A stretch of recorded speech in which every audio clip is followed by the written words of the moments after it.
您看到的這條路線是公元228年，諸葛亮第一次北伐籌劃期間，魏延提出的分兵方案，後世通常稱之為子午谷奇謀。當時這一大膽設想被諸葛亮一票否決。公元234年，諸葛亮病逝五丈原，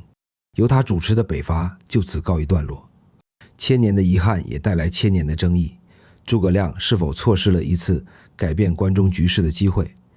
換句話說，是子午谷奇謀根本行不通，還是諸葛亮的水平不行？本期視頻我們將走進古戰場，了解一下蜀道究竟有多難，以及諸葛亮北伐採取了怎樣的路線與策略。諸葛亮拒絕魏延的原因就在其中。所謂蜀道，亦稱秦蜀古道，廣義上它是周秦以來連接關中、漢中與成都平原的一組道路，大體可分為翻越秦嶺和穿越大巴山兩個路段。北段翻越秦嶺，主要有子午道、陳倉道、包斜道和倘若道；南段由漢中通往四川盆地，主要有金牛道、米倉道和荔枝道。米倉道因翻越米倉山得名，荔枝道因楊貴妃的故事，在唐代驛道中聲名最著。金牛道的由來則有一段有趣的故事。秦惠王想討伐巴蜀，卻沒有路，擺了幾頭石牛在路上，尾巴後放置黃金。貪財的蜀王以為石牛能拉出黃金，專門修路，把石牛拖回成都，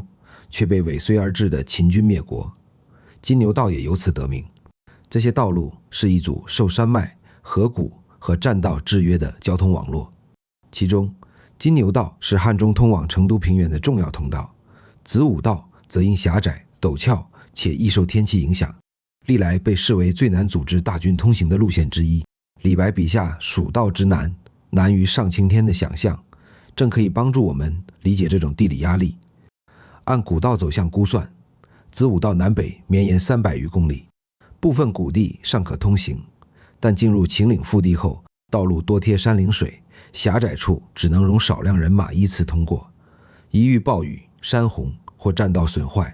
行軍速度與補給能力都會驟降。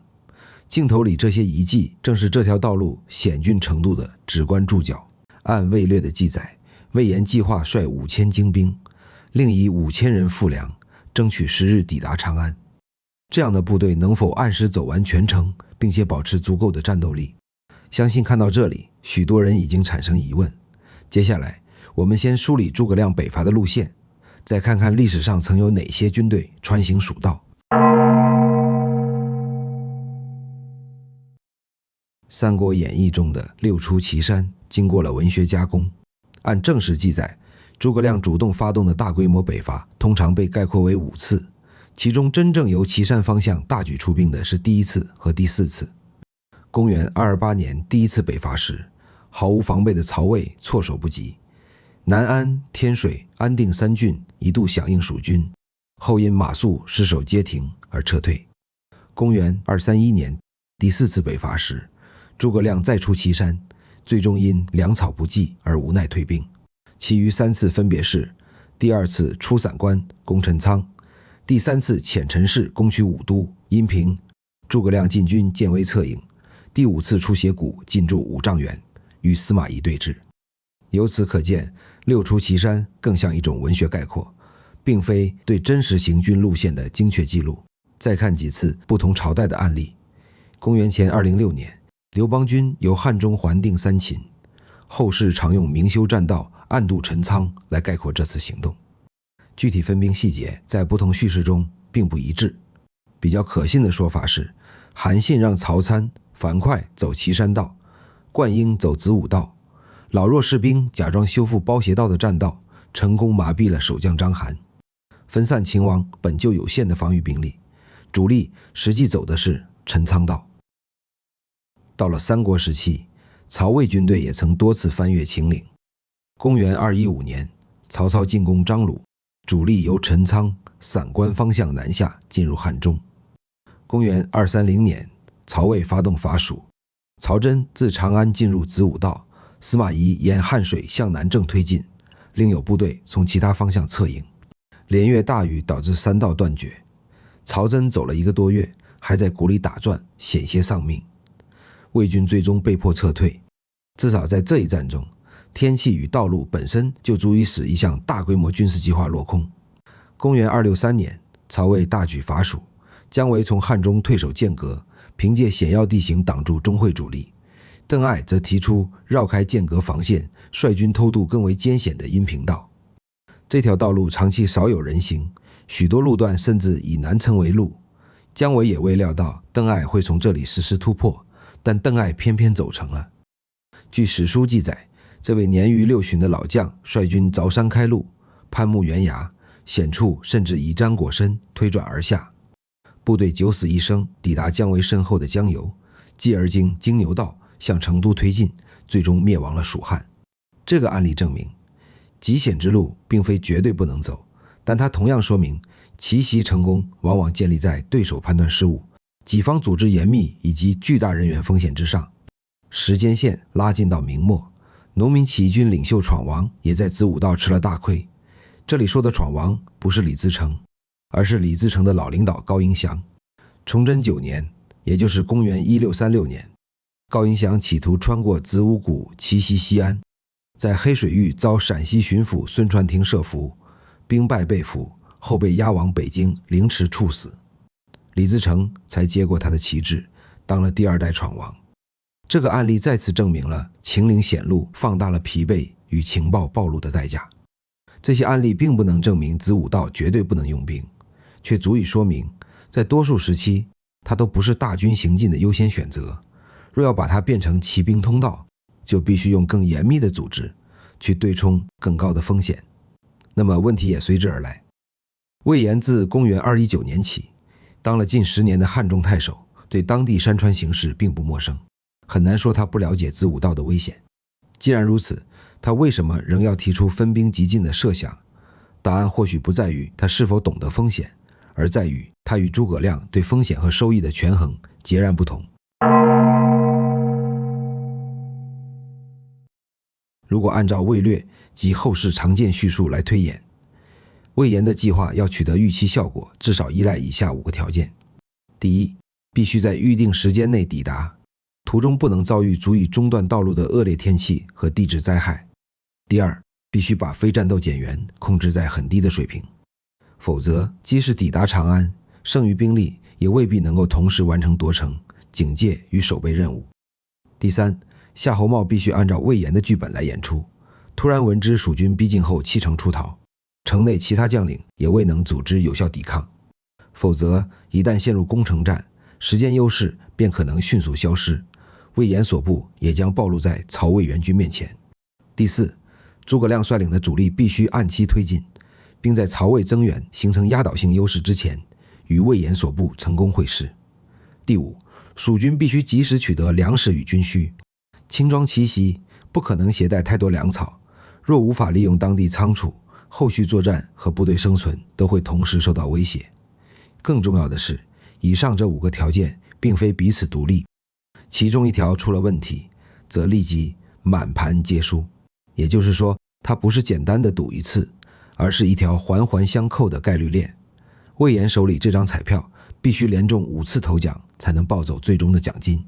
從這個角度看，諸葛亮的確有充分理由拒絕這一幾乎沒有容錯空間的方案。畢竟夷陵之戰後，蜀漢元氣大傷，上萬名精銳一旦損失，對這個人口與資源都處於劣勢的政權而言，絕不是可以輕易重新来過的代價。因此，諸葛亮在建興6年的實際部署，突出的原則是先取隴右，以穩求進。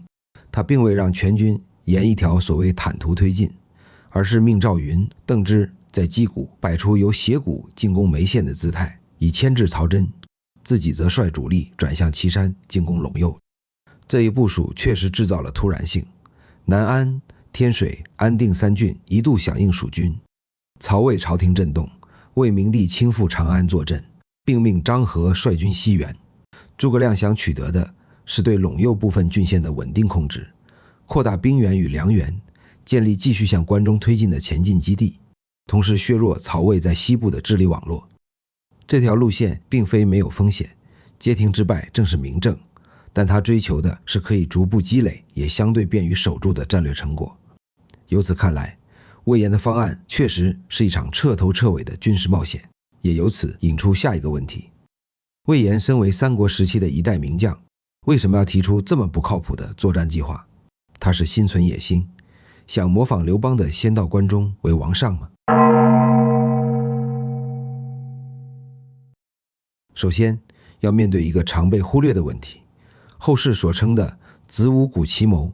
並沒有以完整方案的形式寫在陳壽的《三國志》中。《三國志·魏延傳》記載魏延多次請求令領1萬人與諸葛亮分道而行，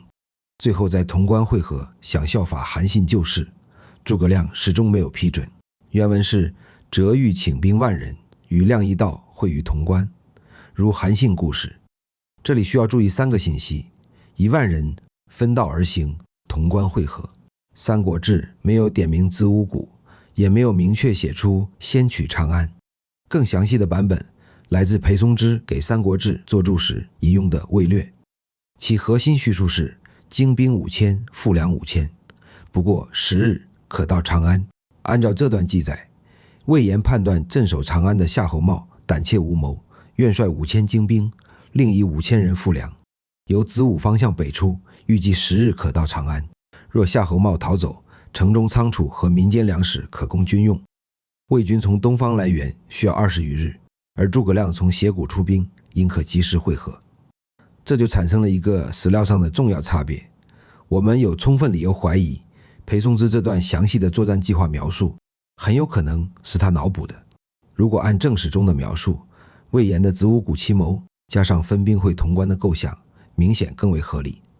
魏延看到了一個不對稱的機會，蜀漢國力弱，蜀道艱難，如果按常規慢慢推進，永遠會在糧道和兵力上吃虧。如果利用曹魏的疏忽，把有限的兵力送到最敏感的位置，長安的守軍肯定不敢去追擊，因為後面還有壓上來的諸葛亮。魏延在這個時候，他只需要擋住從洛陽趕來的援軍，為主力部隊爭取時間，諸葛亮就可以把關中平原消化掉，並形成實質性的佔領。可能有人會提出疑問，說到底還是需要交戰，魏延只帶了5000精兵，能抵擋住曹魏數萬援軍嗎？下面我們來看看潼關的地貌。這裡南面和北面都被山脈夾住，中間有江河貫穿而過，正是一夫當關，萬夫莫開的格局。魏延把守這裡，只要站在城頭上，曹魏援軍的兵力在狹窄地形中無法展開，只能在魏延的眼皮底下渡河而過，恐怕不死也要脫層皮。這裡在不久之前曾經發生過馬超和曹操的潼關之戰，曹操無法突破馬超防線，最後在北邊強渡黃河，繞到背後才擊敗了馬超聯軍。雖然曹軍被堵會復刻曹操的戰力，但別忘了當時的重要條件，首次北伐曹魏毫無防備，蜀軍在前期一直在快速突破。再有了魏延爭取到的時間差，諸葛亮的主力部隊極可能已經趕到關中平原，並佔領長安。也就是說，魏延也並非孤注一擲，他其實是有退路的。只要回撤與諸葛亮會合，下次北伐就可以以隴南和關中平原為根據地，不必千山萬水從漢中出發了。這樣分析是不是就合理多了？魏延不再是單純的莽撞，而是試圖用速度、突然性和關鍵地形彌補蜀漢在國力上的不足，為諸葛亮大軍佔據關中爭取了寶貴時間。這也更符合他身為一名大將的人設。那麼諸葛亮為什麼仍未採納？答案很簡單，雙方的處境不同，對風險的收益評估自然不一樣。三國志稱魏延善養士卒，勇猛過人，又說他性精高，也就是說他治軍有方，但自信到近乎自負。他骨子裡覺得自己很強，但始終沒等到證明自己的機會。五虎上將沒他的份兒，好不容易把這些人都熬死了，正值盛年的他又在漢中守了將近10年，眼睜睜看着別人打仗立功，他卻在站崗放哨。諸葛亮北伐，他任前軍師、镇北將軍，領丞相司馬，相當於北伐大軍的2號人物。本以為終於等到上場機會，但分配到頭上的卻仍是帶着偏師吸引敵方注意力，或在街亭當配角。總之，他始終當不上男一號。結合史料對魏延的評價，就很容易得知他當時的想法，當然是想辦法讓自己當上主角，讓自己也能青史留名。因此，他的子午谷奇謀本質上的確是一場賭博，他是在給自己爭一個命運。就算是失敗了，我死後又哪管洪水滔天。諸葛亮面對的則是另一種責任尺度。此時的蜀漢不但荊州沒了，精銳部隊也被劉備一把梭哈。東三郡叛出，南中四郡反叛，諸葛亮接手的這副爛攤子，如果是一場遊戲，那他肯定是想删檔重開的。魏國面積400多萬平方公里，控制着天下9州中的6州，蜀國只占1州，面積是魏國的1/4，還包括周邊少數民族聚集地。無論是硬剛還是打消耗戰，雙方的實力都不可同日而語，所以他只能求穩。先在陇右站穩腳跟，對關中形成居高臨下的態勢，條件成熟後在東西2路夾攻關中。相反的，隴右不能控制在手中，即便蜀漢坐擁秦嶺天險，也始終有被曹魏偷襲的可能。這也是為什麼我在之前提到20多年後那場滅蜀戰役，鄧艾正是從這裡突破的，也側面證明了諸葛亮卓越而長遠的戰略眼光。從實際部署看，諸葛亮一直想先在隴右徹底站穩腳跟，核心的戰略思想仍是防守。長安只是未來戰略上的一部分，並不在諸葛亮此時的考慮範圍之內，這才是他拒絕子午谷奇謀的直接原因。而且魏延敢孤注一擲，諸葛亮卻不一定捨得他送死。畢竟他幾乎是劉備時期碩果僅存的老員工了，諸葛亮賠得起5000人，卻未必賠得起魏延。所以諸葛亮未採納魏延的建議，並不能簡單歸結為誰的軍事水平更高。兩人面對的是同一份國力差距，卻選擇了不同的解法。魏延試圖用奇襲放大勝利的上限，諸葛亮則用穩健控制失敗的下限。前者更願承擔高風險以爭取機會，後者更重視控制風險以保存國力。分歧不只關乎勇氣，更關乎職責。後世常以已經知道結局的眼光回頭審視當年的選擇，比如1983年許世友參觀武侯祠，評價諸葛亮不是個好統帥，理由是用錯了馬謖和在子午谷奇謀上不敢放手一搏。對此事，張上將則是呵呵一笑：老許啊，字要寫成拳頭那麼大你才認識，如今何來如此高論啊？無獨有偶，毛主席和粟裕也曾因此對諸葛亮的軍事水平颇有微詞，因為评價者此時已經站在勝利者的角度，所以也被後來的很多人引用，对諸葛亮的真實軍事水平進行質疑。然而，歷史不是可以反復推演的沙盤，今天的判斷擁有地圖、統計和結局